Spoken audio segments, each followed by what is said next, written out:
ரமதானுடைய மாதம் முடிந்ததற்கு பிறகு ஷவ்வாலுடைய இந்த மாதத்தில் 6 நோன்புகள் நாம் நோற்க வேண்டும். ரசூல் ஸல்லல்லாஹு அலைஹி வஸல்லம் சொல்கிறார்கள், ரமதான் மாதம் நோன்பு நோற்று அதை தொடர்ந்து ஷவ்வால் மாதத்தில் 6 நோன்பு நோற்பவர் காலமெல்லாம் நோன்பு நோற்றவரை போன்றாவார் என்று நபிகள் நாயகம் ஸல்லல்லாஹு அலைஹி வஸல்லம் அவர்கள் சொன்னார்கள். இந்த ஹதீஸை ஹஜரத் அபு அய்யூப் அல் அன்சாரி ரலியல்லாஹு அன்ஹு ரிவாயத் செய்கிறாங்க. இந்த ஹதீஸ் முஸ்லிம் என்ற நூலிலே பதிவாக இருக்கிறது. அதாவது ரமதான் மாதம் முடிந்ததற்கு பிறகு ஷவ்வால் மாதம் வருகிறது. இந்த ஷவ்வாலுடைய மாதத்தினுடைய முதல் பிறையில் பெருநாள் அன்னைக்கு நோன்பு வைக்கக்கூடாது. அதுக்கு அடுத்தபடியாக இந்த மாதத்தில் நம்ம 6 நோன்புகள் தொடர்ந்து வைக்கணும் என்பதாக சொல்லப்பட்டிருக்கிறது.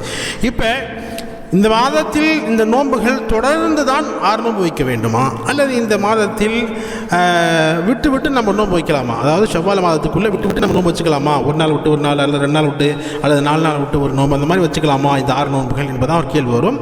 நிச்சயமாக இந்த மாதத்திற்குள், அதாவது ஷவ்வால் மாதம் முடிவதற்குள் நாம் இந்த நோன்புகளை தனித்தனியாக பிரித்து நம்ம வைத்துக் கொள்ளலாம். இன்ஷா அல்லாஹ் நம்ம அப்படி வச்சாலும் ரசூல் ஸல்லல்லாஹு அலைஹி வஸல்லம் அவர்கள் சொன்ன இந்த சிறப்பிற்கு நாம் சொந்தக்காரர்களாக ஆகிவிடும். அதாவது காலமெல்லாம் நோன்பு நோற்ற நன்மைகள் நமக்கு கிடைக்கும். அதாவது நல்ல கவனிங்க, ரமதான் மாதம் ஒரு மாதம் முழுவதுமாக நோன்பு வச்சுட்டோம், அதே மாதிரி ஷவ்வால் 6 நோன்பு வச்சுட்டோம் என்பதாக சொன்னால் காலமெல்லாம் நோன்பு வைத்த நன்மைகள் கிடைக்குது.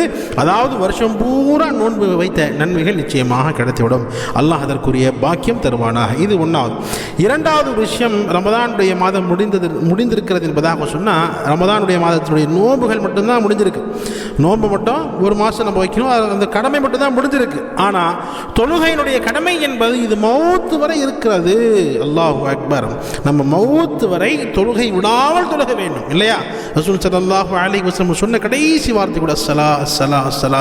தொழுகை விட்டு விடாதீங்க, தொழுகை விட்டுறாதீங்க, தொழுகை பேணி வாருங்க, தொழுகை நிச்சயமாக தொழுகை என்பதாக ரசூல் ஸல்லல்லாஹு சொல்லி காட்டினாங்க, இல்லையா?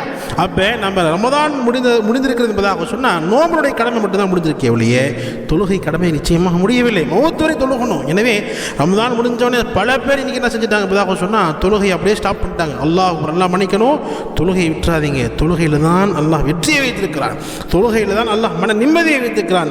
ரசூல் ஸல்லல்லாஹு சொன்னாங்க இல்லையா, என்னுடைய கண் குளிர்ச்சி தொழுகையில் இருக்கிறது என்பதாக சொன்னான். எனவே நிச்சயமாக ரமதான் முடிந்ததற்கு பிறகும் நாம் தொழுகை நம்முடைய மௌத்து வரை தொழுகை கடமைப்பட்டிருக்கிறோம். அல்லாஹ் ஜல்ல ஷானஹு நம் அனைவருக்கும் தொழுகையை விடாமல் கதா இல்லாமல் அதாவோடு தொழுகக்கூடிய பாக்கியம் தந்தருள்வானாக. ஆமீன்.